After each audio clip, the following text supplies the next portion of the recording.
D অ্যালেম্বার্টসের নীতি, এটা খুবই গুরুত্বপূর্ণ একটা প্রিন্সিপাল ক্লাসিক্যাল মেকানিক্স এর ক্ষেত্রে। এখানে অনেকগুলো সূক্ষ্মাতি সূক্ষ্ম আহ, মানে বিশ্লেষণ এবং আমি বলবো যে উপলব্ধি একটা সিস্টেমের গতিশীলতা বা সিস্টেমের কণাগুলির সরণ, তার ধরন, তার উপরে কৃতকাজ, তার উপরে ক্রিয়াশীল বল, তার উপরে যে প্রযুক্ত সীমাবদ্ধ শর্ত বা যেটাকে আমরা বলে থাকি আহ অবরোধ বা কনস্ট্রেন্টস, এই সবকিছু মিলিয়ে বস্তুটির গতির একদম পরিশুদ্ধ সমীকরণটা কি হতে পারে। এবং আমরা ওই সিস্টেমের যে ভার্চুয়াল ডিসপ্লেসমেন্ট, বারবার আমরা একটা কথা বলছি, এই ভার্চুয়াল ডিসপ্লেসমেন্টের কারণে ওই সিস্টেমের গতিশীলতার ধরন কেমন হতে পারে, সম্পাদিত কাজের পরিমাণ কেমন হতে পারে ইত্যাদি, আহ, এই থিওরিটাতে উঠে এসছে, যেটা এর আগে আমরা কোনো থিওরিতে এককভাবে পাইনি। তো আমি আবার একটু মনে করিয়ে দিতে চাই তোমাদেরকে যে আমরা আসলে ভার্চুয়াল ডিসপ্লেসমেন্ট বা অপ্রকৃত সরণ বলতে কি বুঝিয়েছিলাম মনে করে দেখো। যে সিস্টেমের স্থানাঙ্ক সমূহের যে ক্ষুদ্রাতি ক্ষুদ্র পরিবর্তনের ফলে সিস্টেমের কনফিগারেশন বা তার আমি বলবো আহ বিন্যাসের পরিবর্তন হয়েছে ঠিকই, কিন্তু আহ কোনো কাজ সম্পাদিত হয়নি বা হলেও টোটাল কাজের পরিমাণ শূন্য। আমরা সে ধরনের সরণকেই বলি অবাস্তব সরণ। আর ডিএলএমবার্টস ওটাই বলছেন যে কোন সিস্টেমের উপরে প্রযুক্ত বল দ্বারা তার ভার্চুয়াল ডিসপ্লেসমেন্ট বা অবাস্তব সরণজনিত কাজের পরিমাণ শূন্য হবে। এটা আমরা ডিএলএমবার্টস নীতি হিসেবে জানি এবং আমরা সেটাই ধীরে ধীরে ডেভেলপ করব। তার আগে একটু আমরা আরো কিছু তথ্য জেনে আসি, এরপর আমি বোর্ডে চলে যাব। কারণ এই লেখাগুলো পড়ে হয়তো বা তোমার জন্য খুব কঠিন মনে হতে পারে, এমনকি তথ্যগুলো তোমার কাছে পরিচ্ছন্ন ভাবে নাও পৌঁছাতে পারে। সো তোমার এটা জানা খুব জরুরি। আমরা এমনিতেই জানি যে যদি এন সংখ্যক কণা বিশিষ্ট কোন একটি সিস্টেম হয়, তাহলে তার আমরা এর আগে জেনারেলাইজড কোঅর্ডিনেট বা সার্বজনীন স্থানাঙ্ক পড়েছি। এবং আমরা জানি যে প্রত্যেকেরই প্রতিটি বিন্দুর ক্ষেত্রেই তার স্থানাঙ্কের জন্য তিনটা করে মাত্রা পাই। তাহলে এন সংখ্যক সিস্টেমের জন্য আমরা 3n ডিগ্রিজ অফ ফ্রিডম পেয়ে থাকি। কিন্তু যদি তার উপর অবরোধের শর্ত প্রয়োগ করা হয় এবং সেই শর্তের সমীকরণ সংখ্যা যদি কে হয়, তাহলে আমার ওই সিস্টেমের সমীকরণের সংখ্যা হবে 3n - কে। কেননা তার ডিগ্রিজ অফ ফ্রিডম কে সংখ্যক কমে গেল। আমি আবারও বলছি, ডিগ্রিজ অফ ফ্রিডম মানে সে স্বাধীনভাবে যে গতিশীল হতে পারে বা গতিশীলতার ক্ষেত্রে যে সকল মাত্রা সে নিতে পারে, তাদেরকে আমরা বলছি ডিগ্রিজ অফ ফ্রিডম বা স্বাধীনতার মাত্রা। কিন্তু যখন অবরোধ নামক শব্দটি ব্যবহার করছি, কনস্ট্রেন্টস বা বাউন্ডারি কন্ডিশন অ্যাপ্লাই করে দিচ্ছি তার উপরে, যেটা তার উপরে বাধা হিসেবে কাজ করছে, অর্থাৎ ওই ডাইমেনশন গুলিতে তার মুভ করার বা অসিলেট করার বা গতিশীল হওয়ার কোনো সুযোগ নাই, তখন ওই সংখ্যাটা কমে গেল। অর্থাৎ টোটাল যদি 3n হয়, তার থেকে কে সংখ্যক কমে গেল। তাহলে এখন আমরা বলবো যে এন সংখ্যক মানে অবরোধের শর্ত সমীকরণ সংখ্যা যদি কে হয়, তাহলে এন সংখ্যক কণা সমন্বয়ে গঠিত সিস্টেমের স্বাধীনতার মাত্রা এন না হয়ে 3n - কে হবে। 3n - কে হবে। নর্মালি তো এন সংখ্যক কণা সমন্বয়ে গঠিত সিস্টেমের স্বাধীনতার মাত্রা হচ্ছে 3n, আমাদের জেনারেলাইজড কোঅর্ডিনেটের যে সিস্টেম আমরা বর্ণনা করে থাকি। আর তার উপরে যে শর্তগুলো অবরোধ হিসেবে কাজ করছে, সেই সংখ্যক কমে গেল। অর্থাৎ তার স্বাধীনতা থেকে কে সংখ্যক যদি কমে যায়, তাহলে তার স্বাধীনতার মাত্রা হবে 3n - কে। এবং অবরোধের সমীকরণ আমরা জানি যে অবরোধজনিত বল যদি এফ, এখানে কি দ্বারা চিহ্নিত করা হয়েছে, এটাই হচ্ছে এই বইয়ের প্রবলেম। এখানে প্রিন্টিং মিস্টেক গুলো এমন ভাবে আহ, ই হয়, মানে প্রিন্টেড হয়, যেটা ধরতে একটু ঝামেলাই হয়। এফ কে, এফ কে তো F K that is a function of R1 R2 Rn এবং সময় টি। তাহলে F K is equal to 0। এটা হচ্ছে অবরোধের সমীকরণ। তোমাদেরকে আমি আবার মনে করিয়ে দিচ্ছি, আমরা অবরোধের সমীকরণ পড়েছিলাম। পিছন দিকে যাও, ভুলে গেলে চলবে না, কেননা এই যে স্বাধীনতার মাত্রা পড়েছি আমরা,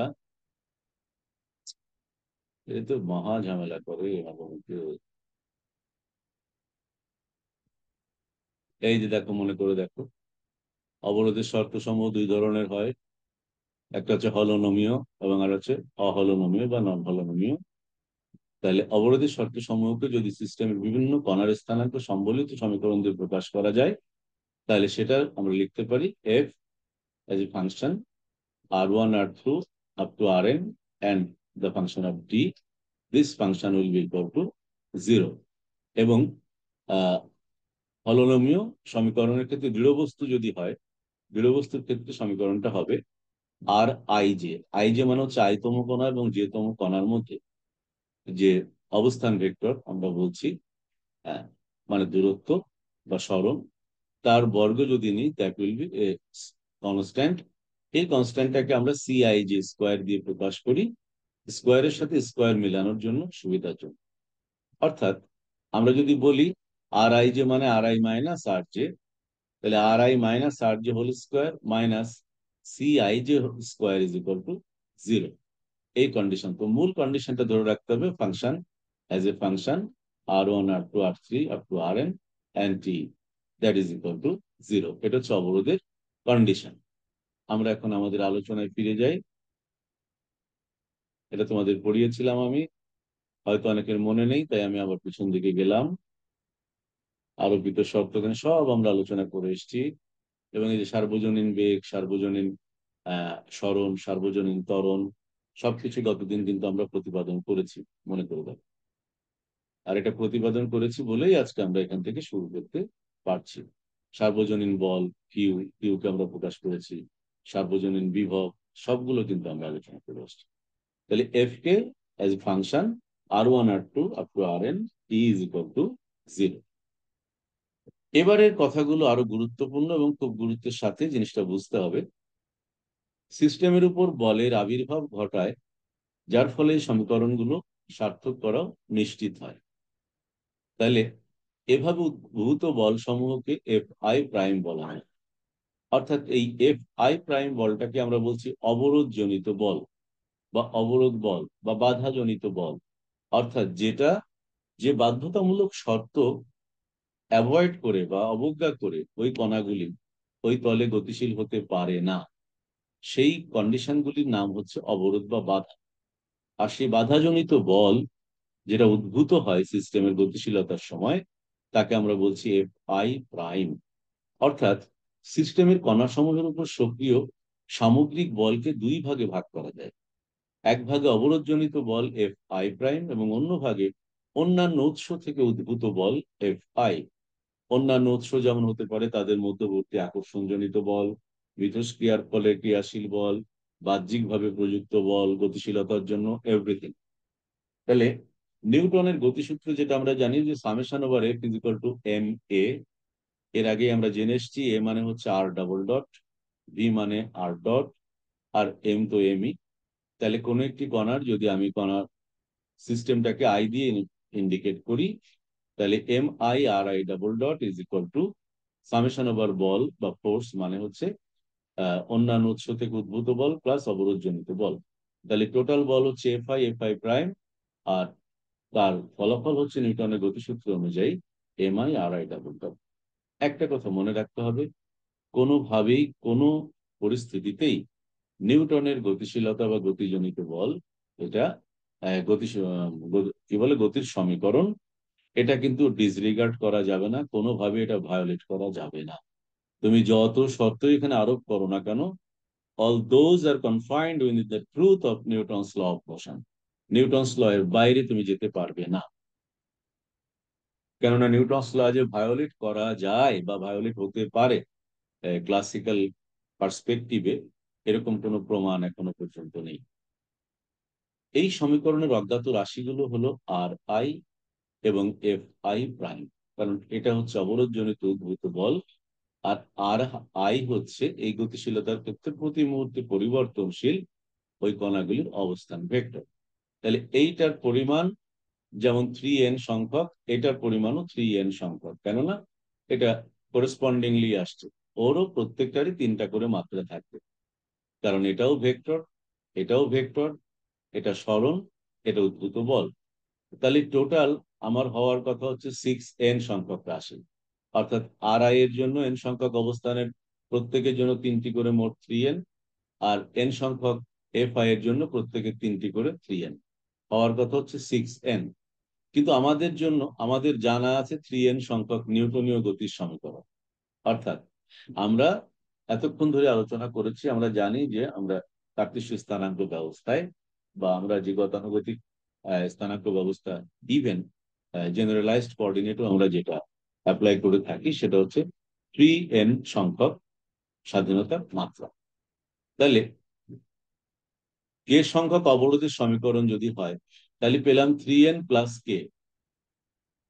কারণ অবরোধ বলের মধ্যে কিন্তু ওই কে সংখ্যক কিন্তু ওখানে রয়ে গেছে। তাহলে 3n প্লাস কে আমি জানি, কিন্তু আমার টোটাল হওয়ার কথা 6n। তাহলে আমি জানি না কতগুলো, 3n মাইনাস কে সংখ্যক।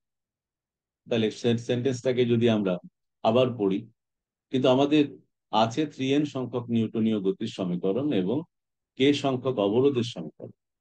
সুতরাং অজ্ঞাত রাশিগুলোর মান নির্ধারণের জন্য আরো 3n মাইনাস কে সংখ্যক সমীকরণ জানার প্রয়োজন হয়, যেটা এর আগে জানার ব্যবস্থা আমরা দেখি নাই। এই সমীকরণ সমূহ ডিএলেমবার্টের নীতি থেকে পাওয়া যায়। এই নীতি অনুসারে, এটা মনে রাখবে, দিস ইজ দ্য স্টেটমেন্ট: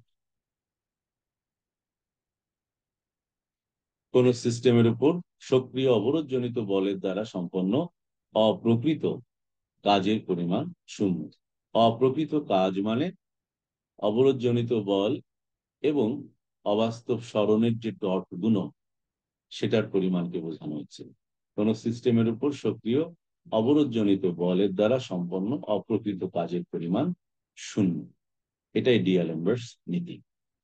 গাণিতিক ভাবে আমরা বলতে পারি summation over f i prime dot delta r i. Delta r i হচ্ছে অপ্রকৃত সরণ, আর এফ আই প্রাইম হচ্ছে অবরোধজনিত বল। তাহলে টোটাল যে কাজ হবে, টোটাল কাজের পরিমাণ শূন্য হবে। এটা এমনিতেই বোঝা যাচ্ছে যে আমরা যদি অপ্রকৃত সরণকে আহ, এভাবে বিবেচনা করি যে যার দ্বারা কোনো কাজ সম্পাদিত আসলে হয়নি, তার মানে বোঝাই যাচ্ছে যে সিস্টেমটার পুনর্বিন্যাসের কারণে বা কনফিগারেশনের পরিবর্তনজনিত কারণে প্রত্যেকটা কণার যে আপেক্ষিকভাবে ক্ষুদ্রাতি ক্ষুদ্র সরণ আমরা বিবেচনা করছি, প্রত্যেকটা সরণ এবং তার উপরে ক্রিয়াশীল যে অবরোধজনিত বল ছিল, তাদের ধরনটা এমন যে সমান এবং বিপরীতমুখী সমপরিমাণ পেয়ার পেয়ার বা জোড়ায় জোড়ায় সমান এবং বিপরীতমুখী এই রাশিগুলো রয়েছে, যাদের সামেশন হচ্ছে শূন্য। কথাটার মানে তাই। তো আমরা অত ব্যাখ্যায় না গিয়ে যখনই আমরা দেখব summation over f i delta r i, আমরা বলবো যে ইটস ইকুয়াল টু 0, এবং এটাই ডিএলেমবার্টস প্রিন্সিপাল। এই পর্যন্ত কারো কোনো প্রশ্ন আছে কিনা?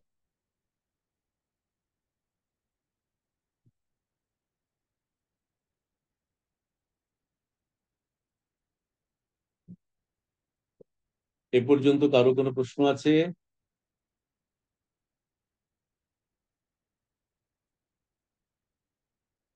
কথা বলতে হবে তো। না স্যার।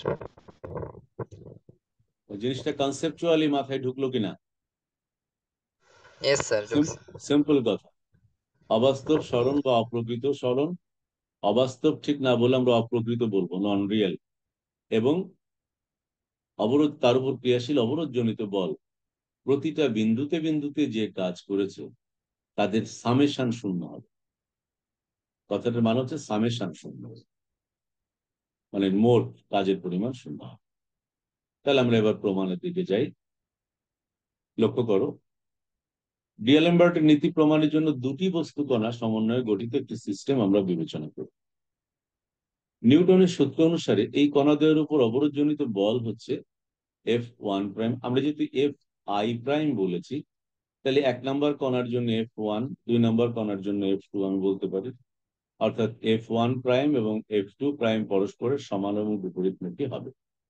এখন সন্ধিত স্পন্দনের ক্ষেত্রে আমরা লিখতে পারি F1 প্রাইম ও F2 প্রাইম এরা পরস্পর সমান ও বিপরীত। So F1 prime is equal to minus F2 prime. আচ্ছা, সন্ধিত স্পন্দনের কথা যখন বলা হলো, তাহলে সন্ধিত স্পন্দনের গতির সমীকরণ কি হয়? F is equal to minus K x, x মানে সরণ। এখন কি দাঁড়াচ্ছে? R1 মাইনাস R2 হচ্ছে আমার সরণ, আর কে হচ্ছে বল ধ্রুবক। তাহলে আমি লিখতে পারি F1 is equal to minus F2 is equal to minus K into R1 minus R2। এই জায়গাটা আমি একটু তোমাদেরকে আগে বোর্ডে দেখিয়ে আসি, তারপর আবার আলোচনায় ফিরে আসি। আমি জানি তোমরা হয়তো বুঝতে পেরেছো, কিন্তু আমার মনে হয় আরেকটু ভালো করে ওটা দেখার দরকার আছে।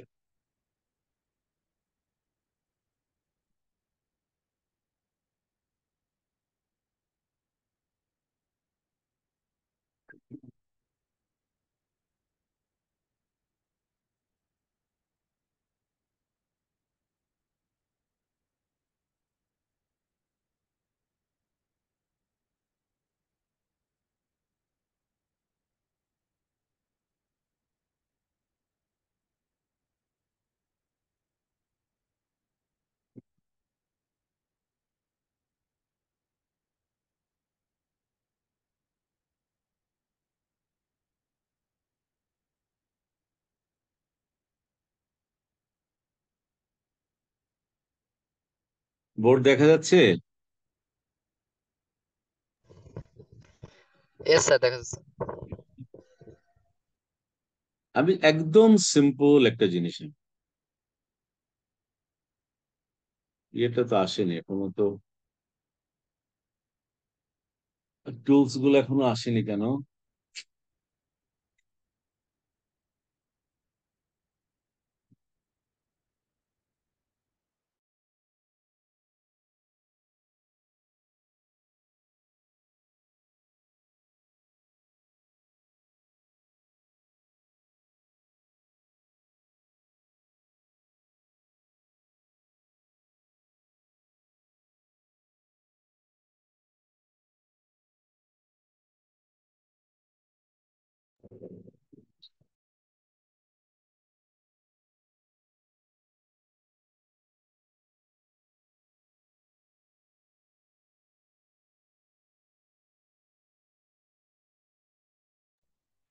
স্যার আসছে সম্ভবত। ইয়েস স্যার, আসছে। আসেনি তো, দেখো আমার বোর্ডের বাঁদিকে টুলস আসেনি, স্যার আমি লিখতে আসছে। পারছি না তো। Sir oh shit. Hold on a minute, sir. Sir, can you see it? I'm drawing. বাবা, আমি তোমার তোমার ক্ষেত্রে তোমার ব্যাপারটা তো আলাদা। তুমি তো ওখানে বাইরে কোনো টাচ পেন দিয়ে করছো, আমি তো লিখবো গ্রাফিক্স ট্যাবলেটের উপর, আমি তো স্ক্রিনের উপর লিখবো না, বুঝো নাই? এখন আমাকে টুলস গুলো না Oh, দিলে আমি তো oh, কলম understand, কলম sir. সিলেক্ট করতে পারছি না। দাঁড়াও, আমি ব্যবস্থা করছি।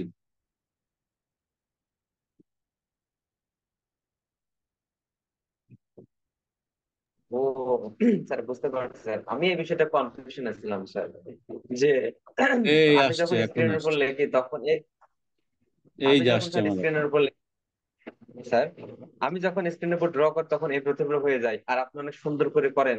আমি এই জিনিসটা বুঝছিলাম না, এখন বুঝলাম যে আসলে আপনার কাছে ট্যাবলেট আছে আর কি। আচ্ছা। না, ট্যাবলেট ছাড়া কি পড়ানো যাবে? হুম, দেখো বুঝতে পারছো কিনা এখন? আমি লিখি। মনে করো কোন একটা স্থানাঙ্ক ব্যবস্থা সাপেক্ষে দুটো বিন্দু রয়েছে। এই একটা বিন্দু, এটা আর একটা বিন্দু, এটা একটা সিস্টেম। তো তোমার যখন, এটা কিন্তু সিস্টেম, ঠিক আছে, এটা একটা সিস্টেম। এখন তোমার এই বস্তুটি যদি ভার্চুয়ালি এদিকে ধরো ডেল্টা আর পরিমাণ সরেছে, আর এটা কোনো কারণে ডেল্টা আর টু এর স্মরণ হয়েছে, এখান থেকে এখানে আসছে তার বর্তমান অবস্থান, তাহলে করেসপন্ডিংলি ও চলে গেছে এখানে। সিস্টেমগুলো কিন্তু এভাবে পরিবর্তনটা হয়। এখন এর উপরে যদি বল কাজ করে F1, তাহলে তার ডিরেকশন ছিল এই দিকে। আর এর উপরে যদি বল কাজ করে থাকে F2, তার ডিরেকশন ছিল এই দিকে। দেখো, প্যারালাল, সমান এবং বিপরীতমুখী ফোর্স। এই কারণে আমরা বলছি F1 is equal to minus F2। আচ্ছা, আবার ওর বর্তমান অবস্থান যদি এটা হয়, আমি তাকে বলি R1, আর ওর বর্তমান অবস্থা এটাকে আমি বলি R2। এই হচ্ছে তাদের মধ্যবর্তী দূরত্ব এখন। তাহলে আমরা যদি R12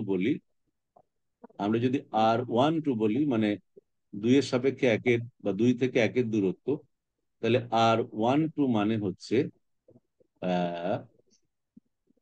R1 মাইনাস R2। তাহলে সেটার ভ্যালু দাঁড়াচ্ছে এরকম, এই জায়গাটা R1 মাইনাস R। তাহলে এখন এটা যদি একটা স্পন্দিত সিস্টেম হয়, তাহলে তার সরণটা হলো মূলত এই কণা থেকে এই কণার মধ্যে সরণ হচ্ছে R12, যার উপরে বল কাজ করেছে F1, বা যেটা is equal to minus F2। এবং ডেফিনেটলি এটা কিন্তু প্রাইম আছে এখানে একটা, কারণ এটা অবরোধজনিত বল, বাধাজনিত বল। তোমরা ভালো করেই জানো যে বাধাজনিত বল সরণের বিপরীত দিকে কাজ করে। এটা যেহেতু আমি ভুল লিখেছি, এটা যেহেতু এইদিকে সরেছে, সরণজনিত বল কাজ করেছে এই দিকে, অবরোধজনিত বল। আর এটা যেহেতু এইদিকে মুভ করেছে, তাহলে অবরোধজনিত বল কাজ করেছে এই দিকে। এই, এখন ইটস ক্লিয়ার।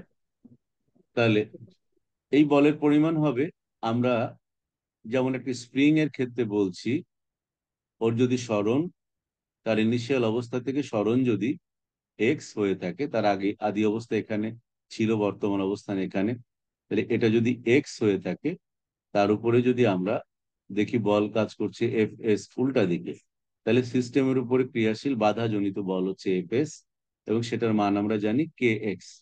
তাহলে এখন এই এফ এস এর পরিবর্তে আসছে F1 বা F2, যেহেতু এটা একটা সিস্টেম। F1 যদি বলি, তাহলে তার মানে হচ্ছে মাইনাস F2। আর যখনই আমি বলছি সরণ আসবে, তাহলে কে into R1 minus R2। Clear?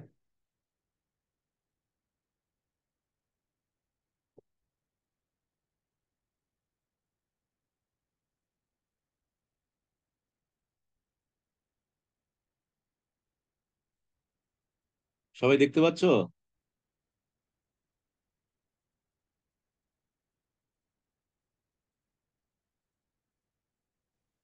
Sir আপনার কথা স্পষ্ট বোঝা যাচ্ছে না।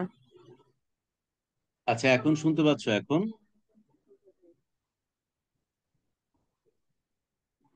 এখনো কি সমস্যা হচ্ছে? এখন শুনতে পাচ্ছ আমার কথা? জি yes sir, now we are এখন বোঝা লিসেনিং। যাচ্ছে। হ্যাঁ, তার মানে আমরা কি বুঝলাম? অর্থাৎ অর্থাৎ যদি আমাদের সিস্টেমের উপর ক্রিয়াশীল অবরোধজনিত বল F1 এবং F2 হয়, 1 নম্বর এবং 2 নম্বর কণার উপরে, তাহলে যেহেতু সিস্টেমটা আমি একটা তল বিবেচনা করেছি বা কোনো একটা নির্দিষ্ট স্পেসে বিবেচনা করছি, শুধু তল বললে হবে না, স্পেসও এটা হতে পারে, তাহলে সেম স্পেস, সুতরাং এখানে তাদের উপর আলাদাভাবে বা পৃথক পরিমাণ বল কাজ করার কোনো কারণ নাই, বরং এটা সমান এবং বিপরীতমুখী হবে। আমরা এই কথাটাই বলছি।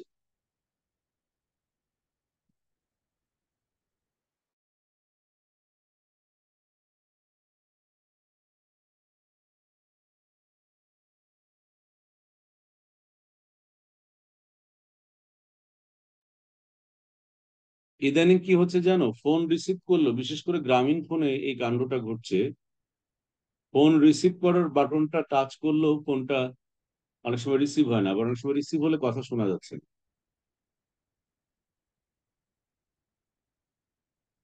হ্যাঁ মঞ্জু।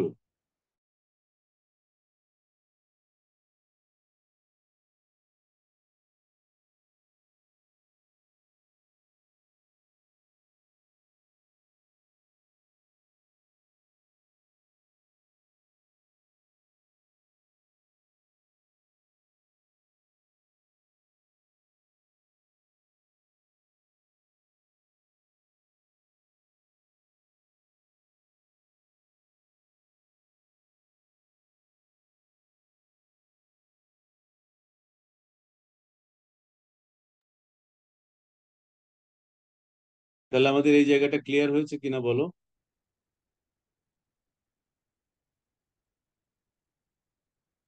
সবাই শুনতে পাচ্ছ?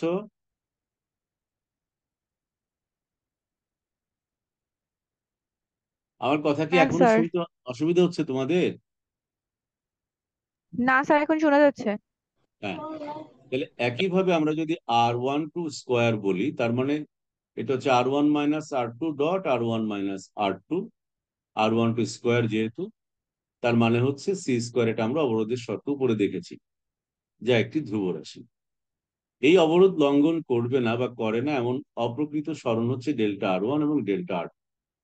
তাহলে যদি এই অবরোধকে তারা বা এই শর্তকে তারা লঙ্ঘন না করে, তাহলে ডেফিনেটলি r1 - r2 যেদিকে, ডেল্টা r1 ডেল্টা r2 তাদের ডট গুণন শূন্য হবে। কারণ একটু আগেও দেখেছো, বোর্ডটা অবশ্য চলে গেছে নেট কানেকশনের কারণে, ওই ছবিটা আমরা দেখতাম ভালো হতো। এই সরণটা, ভার্চুয়াল সরণটা কিন্তু হয় অবস্থান ভেক্টরের সাথে সমকোণী, r1 - r2 এর ডিরেকশনের সাথে সমকোণী। জিনিসটা একটু আরেকবার দেখাই তোমাদের। এই বোর্ড গুলো আসলে ফুটপাট করে চলে গেলে মুশকিল হয়ে যায়। দেখো, আমি একটু আগে তোমাদের দেখিয়েছি। আমরা বললাম যে এই একটা কণা আর এই একটা কণা, তার ইনিশিয়াল অবস্থান ছিল, এটা হয়তো এখান থেকে, ইনিশিয়ালি এখান থেকে সেইটুকু এখানে গেছে। তাহলে আমরা তার ভার্চুয়াল সরণটাকে ধরছি ডেল্টা r1। আর এটা এখানে ছিল, এখান থেকে ওখানে গেছে, তাহলে এর ভার্চুয়াল সরণটাকে ধরছি ডেল্টা r2। লক্ষ্য করো, তোমার r1 এবং r2 এর যে রিলেশন, আমরা ওই বাকিটা দেখাচ্ছি না, এটা ছিল r12, that means r1 - r2। তাহলে এই r12 এর সাথে ডেল্টা r1 বা ডেল্টা r2 কিন্তু সমকোণে আছে। তো তুমি যখনই বলছো যে r1 - r2 dot delta r1 - delta r2, তাহলে এই ডট এবং তাদের মধ্যবর্তী অ্যাঙ্গেল যদি 90 ডিগ্রি হয়, তাহলে ডট গুণনের সময় this into this cos theta, theta 90 degree, তাহলে এটা কি হবে, জিরো হবে না?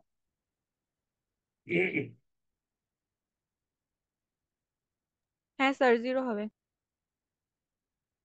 সবাই বুঝতে পেরেছো?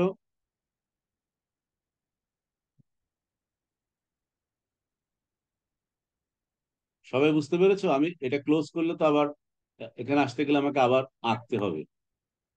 এই জিনিসটা সবাই বুঝতে পেরেছো কিনা? হ্যাঁ স্যার। স্যার। Yes, sir.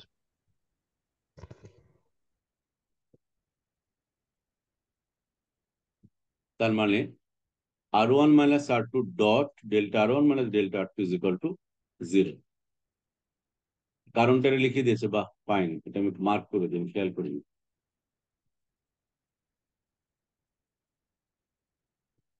বিন্যাস পরিবর্তনজনিত সরণ অবস্থান ভেক্টরের সমকোণী ঘটে আছে।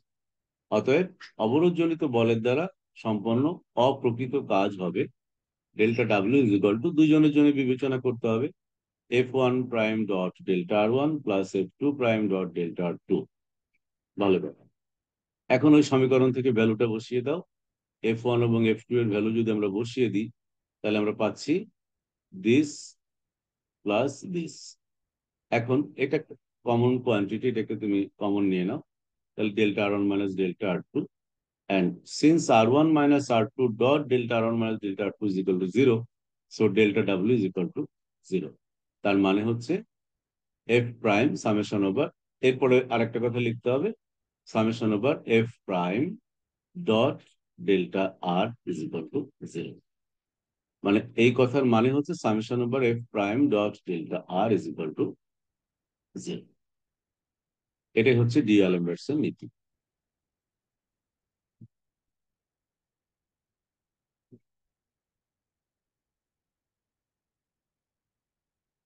Any question?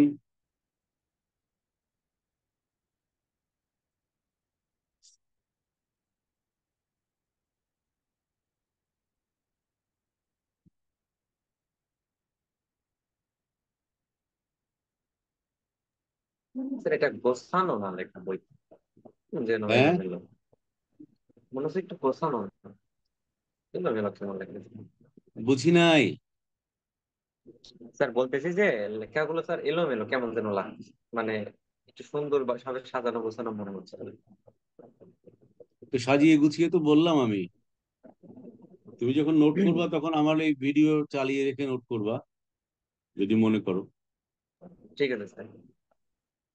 বুঝনি আমার কথা?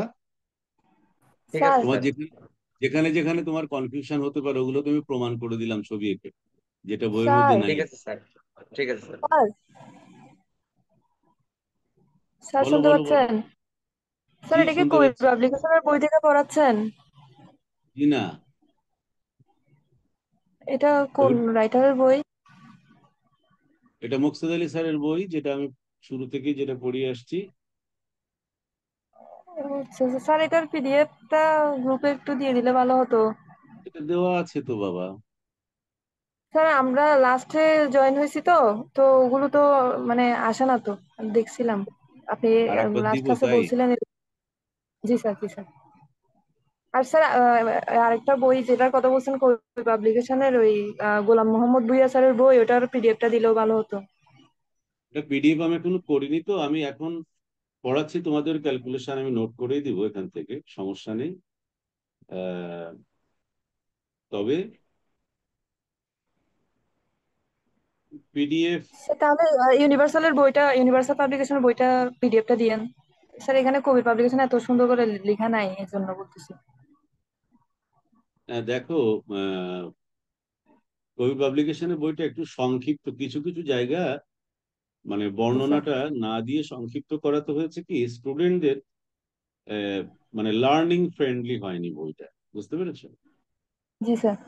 বইটা লার্নিং ফ্রেন্ডলি হয়নি, যে কারণে হয়তোবা ওই যে যেমন একটু আগে আবু জাফর বললো যে স্যার এরকম একটা কথা প্রচলিত আছে যে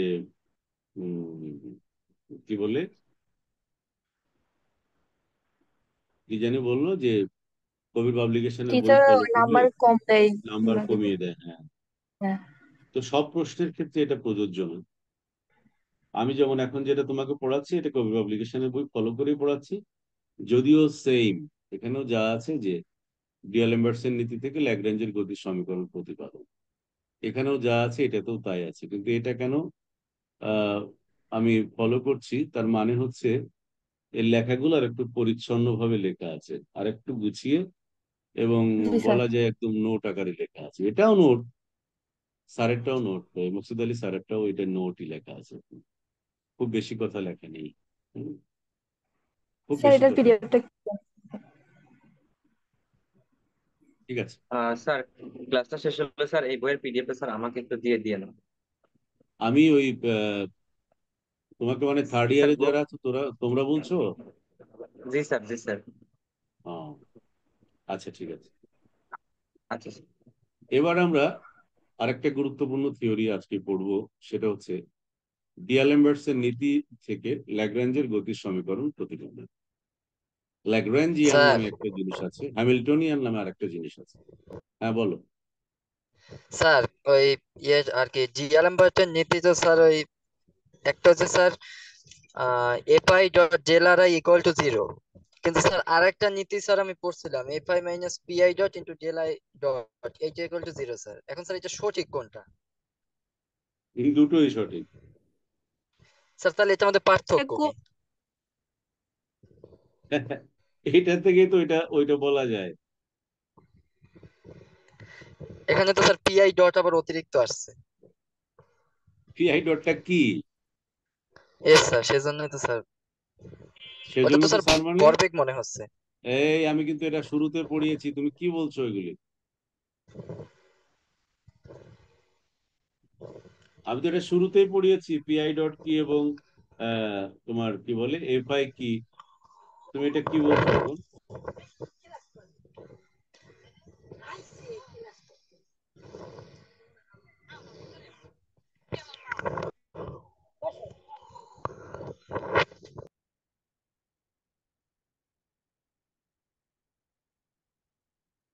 এটা কিভাবে আসে জানো?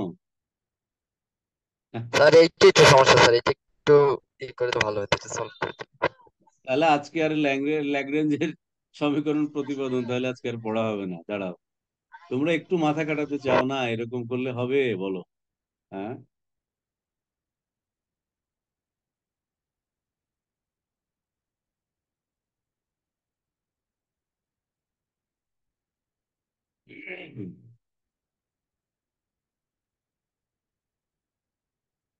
একটা সিস্টেমের উপরে টোটাল যে কাজ আমরা একটু আগে বললাম, যে একটা সিস্টেমের উপর টোটাল যে বল আমরা জানি সেটা হচ্ছে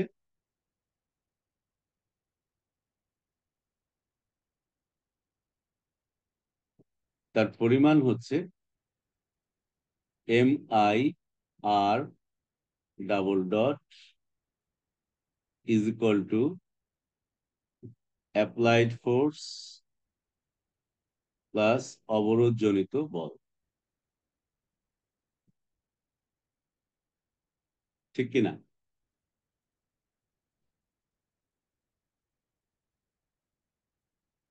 অ্যাপ্লাইড ফোর্স প্লাস অবরোধজনিত বল, এটা জানি তো আমরা। Yes sir. আচ্ছা, তাহলে অ্যাপ্লাইড ফোর্স প্লাস অবরোধজনিত বল যদি হয়, এই অ্যাপ্লাইড ফোর্স এটার মানে কি?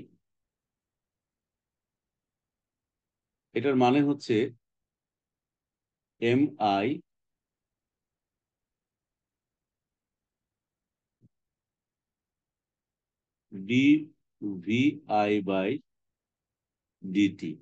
is equal to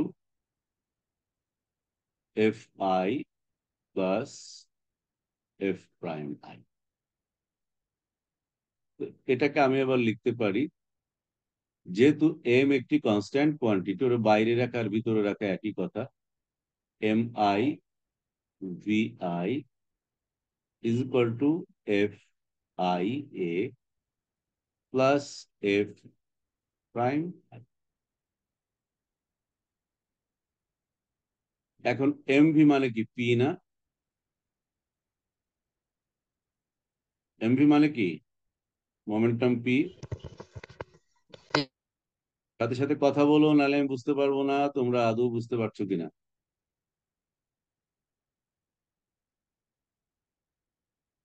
লিখতে পারি? Yes sir. হ্যাঁ সবাই লক্ষ্য করো, সবাই লক্ষ্য করো, জায়গাটা গুরুত্বপূর্ণ। সবাই লক্ষ্য করো।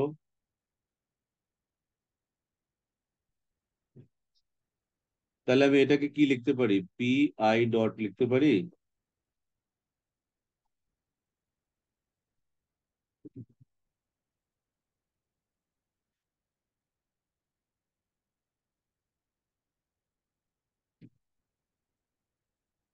লিখতে পারি? Yes sir. তাহলে PI ডট কোত্থেকে আসছে বুঝছো এখন? স্যার এখন বুঝতে পারছি।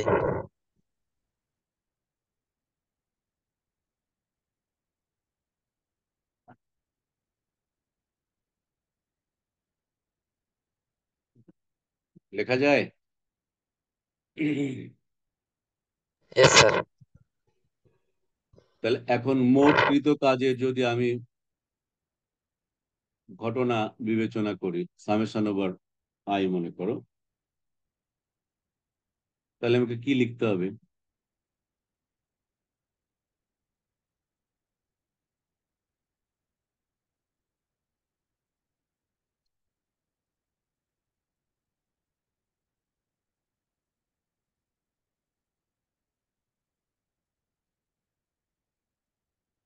ঠিক? Yes sir. এত সহজ জিনিস একটু মাথা না খাটাইলে হয়? বইয়ের মধ্যে কি আছে না, আমি মূল প্রিন্সিপালটা তো জানি, আমার দরকারটা কি বইয়ের বদারেশন করার?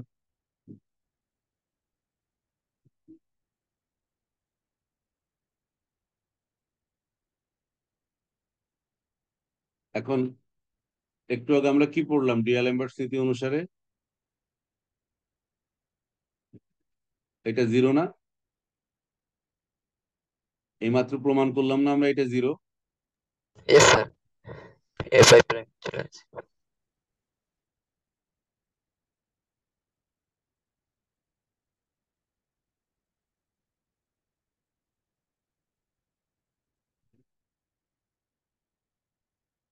তাহলে উপরে কি থাকে?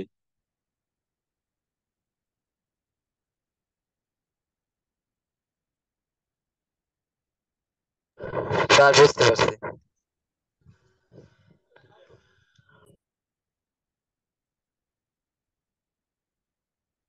তাহলে এটা যদি ডিআলেমবার্টস প্রিন্সিপাল, এটাও ডিআলেমবার্টস প্রিন্সিপাল না?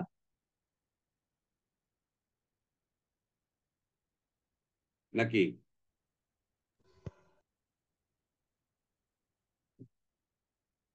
হ্যাঁ স্যার, কবির পাবলিকেশনের বইতে এভাবে দেওয়া আছে। কোথায় কিভাবে দেওয়া আছে দরকার নেই, এটা যে আমরা যে বাইরে কোনো জায়গা থেকে আনিনি, এটা যে সত্য ঘটনা এবং আমরা যেভাবে লিখতে পারি এটা তো ক্লিয়ার। হ্যাঁ স্যার। তাহলে আমি ডিআলেমবার্টস প্রিন্সিপাল থেকে জানি এটাও লিখতে পারি, আমি ডিআলেমবার্টস প্রিন্সিপাল থেকে জানি এটাও লিখতে পারি, কারণ এই দুটো একই কথা।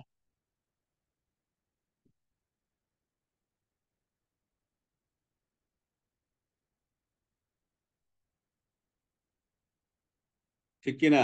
আর সাইদুজ্জামান স্যারের বই তো এরকম করা।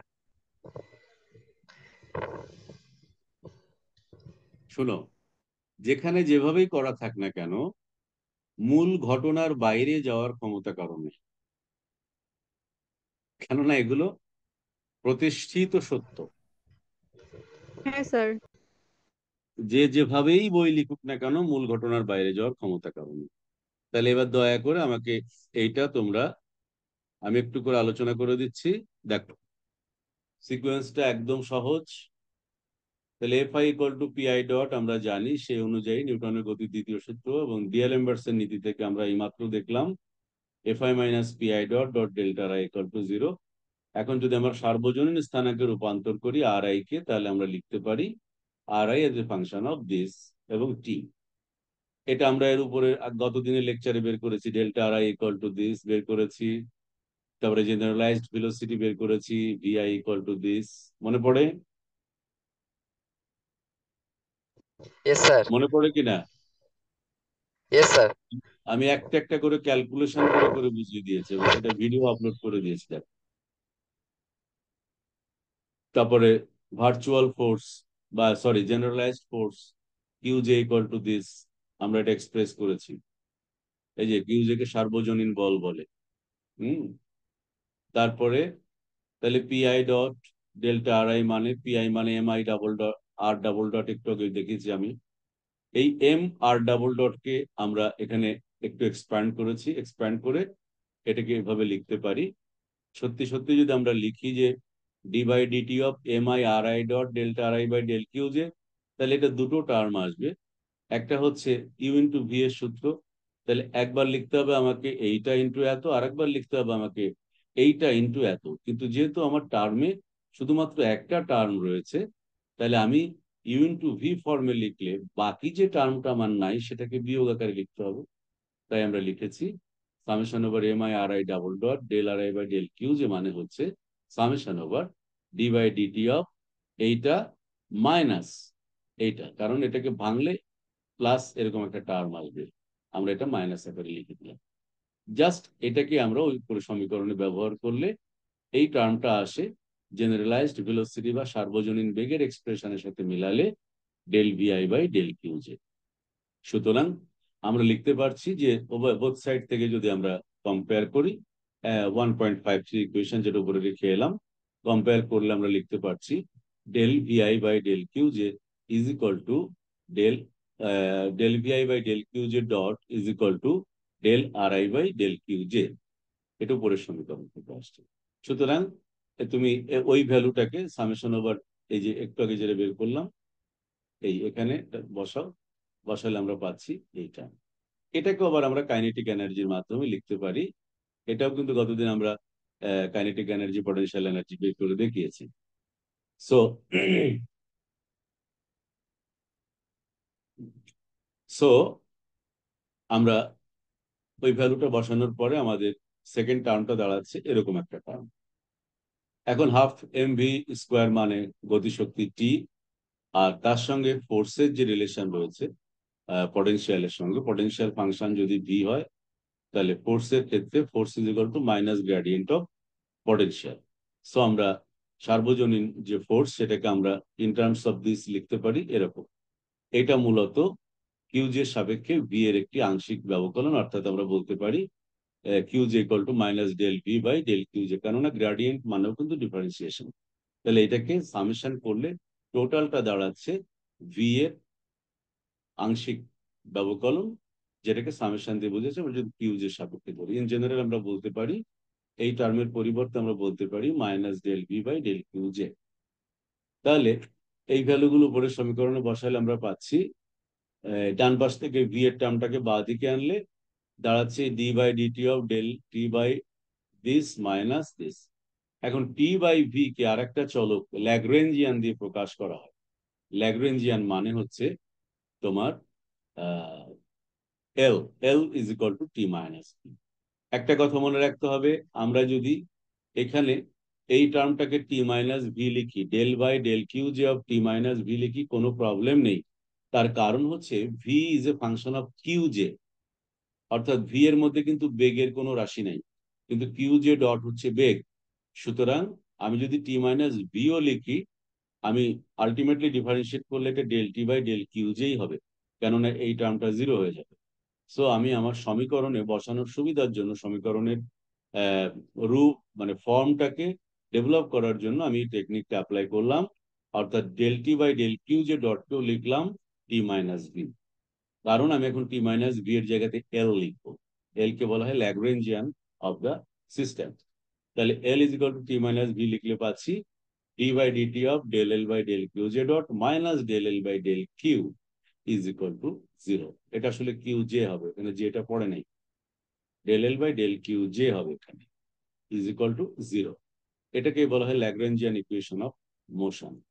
এই সমীকরণকে সংরক্ষণ সিস্টেমের ল্যাগ্রেঞ্জিয়ান সমীকরণ বলা হয়।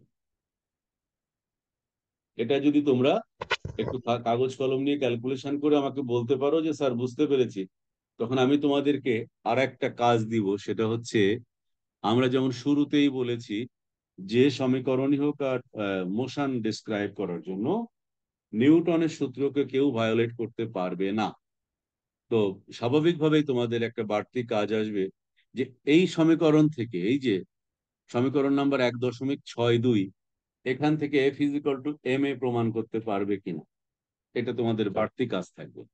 আর যখন এই কাজটা তুমি মানে অর্থাৎ নিউটনের গতিসূত্রকে তুমি এখান থেকে বের করতে পারো কিনা।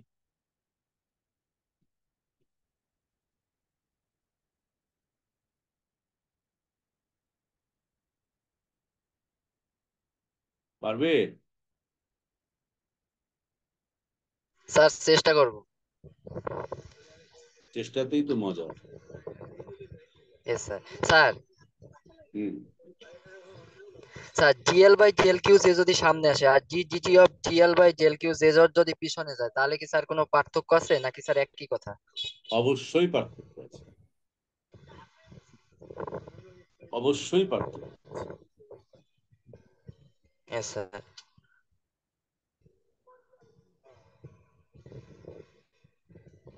স্যার এটাও তো তাহলে ল্যাগ্রাঞ্জিয়ানই তো, ল্যাগ্রাঞ্জের সমীকরণই তো হয় g l by del Q J যদি সামনে আসে।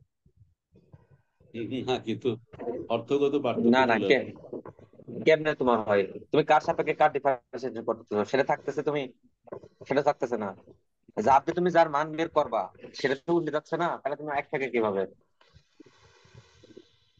এই ডিডিটি মানে কি, ধরো হচ্ছে d del L by del q dot j কে ডিডি দ্বারা কি করা হচ্ছে, ডিফারেন্সিয়েশন করা হচ্ছে। তো তুমি যদি এইটাকে চেঞ্জ করে দাও তাহলে কি সেটার ভ্যালু থাকলো সেটা তো চেঞ্জ হয়ে গেল, তাহলে তো ভ্যালুটা মানে চেঞ্জ হয়ে গেল না। এইটা তুমি যদি মনে করো যে ডি ডি ডিডিটি আর এর সাথে যে del L by del q dot j হচ্ছে গুণ আকারে, তাহলে ভুল করবা। এটা তো গুণ আকারে রয়েছে না, এটা হলো একটা ফাংশন। এই টোটাল মিলাটা একটা ফাংশন, এটা এর মাঝে কোনো গুণ আকারে নেই যে তুমি হচ্ছে এটা আকপাস করে লিখবা, বুঝো নাই? হ্যাঁ অবশ্যই বুঝতে পারছি। ওটা আগে পরে লেখা যায় কখন জানো? পারফেক্ট ডিফারেন্সিয়ালের ক্ষেত্রে আমরা আগে পরে লিখতে পারি কখন, যখন দুটোই মনে করো পার্শিয়ালি তুমি করেছো। যেমন দেখো,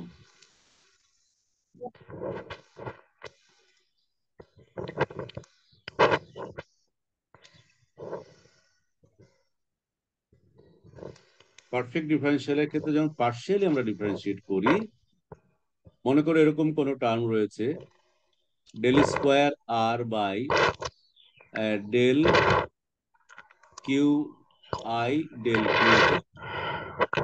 এটাকে তুমি লিখতে পারো ডেল স্কোয়ার আর বাই, এই কার মাইক্রোফোন একটু ওই করো, নয়েজ আসছে মাইক্রোফোন থেকে প্রচন্ড। প্রসেনজিৎ, প্রসেনজিতের sir. Del Q J del Q I তুমি লিখতে পারো। অথবা ধরো ডেল স্কোয়ার, কিন্তু যখন দুটো ভিন্ন ধরনের চলক হবে তখন কিন্তু এটা তুমি লিখতে পারবে না। যখন এরকম থাকবে ডি বাই ডিটি অফ মনে করো del r by del q, তখন কিন্তু এর অর্থ চেঞ্জ হয়ে গেছে। ডি বাই ডিটি অফ, তখন তোমার ভেরিয়েবল কিন্তু চেঞ্জ। এটাও কিন্তু অ্যাকচুয়ালি পজিশন নির্দেশক কোঅর্ডিনেট জেনারেলাইজড, বা ডেল কিউ যে ধরো, এটা মনে করো ডেল আর আই, এটাও পজিশন নির্দেশক কোঅর্ডিনেট, কিন্তু এটা হচ্ছে টাইম। তাহলে আমরা এই গ্রাডিয়েন্টটা বের করলে বা এই রেশিওটা বের করলে যা পাবো তাকে টাইমের সাপেক্ষে ডিফারেন্সিয়েট করার কথা। কিন্তু তুমি যদি এটাকে লিখো, তুমি যদি লিখতে চাও এরকম যে আহ, আর এটা তো আলাদা করার জন্য আগে থেকেই ডি বাই ডিটি জিনিসটা লিখে দিয়েছেন। D by D T total differentiation with respect to time, আর এটা হচ্ছে পার্শিয়াল বোঝানোর জন্য আমরা ডেল দিয়েছি। তাহলে তোমাকে লিখতে হলে এরকম লিখতে হবে, ডেল বাই বা তুমি যদি বলতে চাও যে ডি বাই ডিকিউ যে into del r i by del t, এটা হবে না, এটা কোনোদিন এক হবে না। এখানে এস স্যার, শুধু স্যার আমি এরকম স্যার পেয়েছিলাম, কিন্তু স্যার এরকম এইরকম না স্যার সঠিক অ্যান্সারটা উত্তরটা আমি পাইনি আর কি, সেই জন্য না আমি না স্যার ওই না, প্রশ্নটা করেছিলাম। কারণ এই টোটাল ডিডিটির সাথে এই del r i by del q যে স্যার যেটা লিখছে, এটা একটা ফাংশন। এখানে এটা এর মাঝে গুণ আকারে নাই যে তুমি হচ্ছে আকপাস করে লিখবা। এখানে এ বি, আমি যখন এ বি লিখতেছি তার মানে এ ডট বি, এ আর বি এর মাঝে গুণ আছে, কিন্তু এখানে ডিডিটি আর এই del r by del q এর মাঝে কোনো গুণ নাই। এটা টোটাল মিলে একটা ফাংশন, এটাকে তুমি আলাদা করতে পারো না। একই রকম চলক হলে লেখা যায়, যে আমি উপরে লিখে বুঝালাম না তোমাকে, একই রকম চলক হলে লেখা যায়। যেমন এই যে এখানে এর মানে কি, এর মানে হচ্ছে del by del Q i into del r by i by del Q j is equal to this is equal to this is equal to, আমি লিখতে পারি del by del Q j j into del r i by del Q i. কারণ এখানে সবগুলো একই জাতীয় চলক এবং পুরাটাই পার্শিয়াল ডিফারেন্সিয়েশন, কিন্তু এইটা তো টোটাল ডিফারেন্সিয়েশন, অর্থাৎ টাইমের সাপেক্ষে। স্যার এখন বুঝছি। টাইমের কম্পোনেন্ট হয় না, বুঝো না? টাইমের কি উপাংশ হয়? স্যার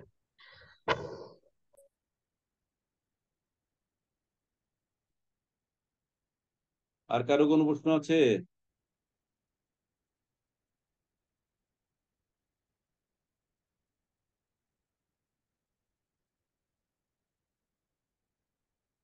তাহলে আমরা শেষ করতে পারি আজকে।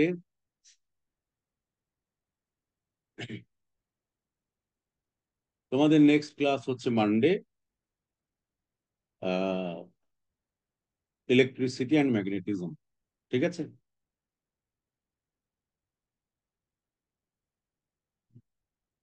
রাখছি, সবাই ভালো থেকো, শুভরাত্রি।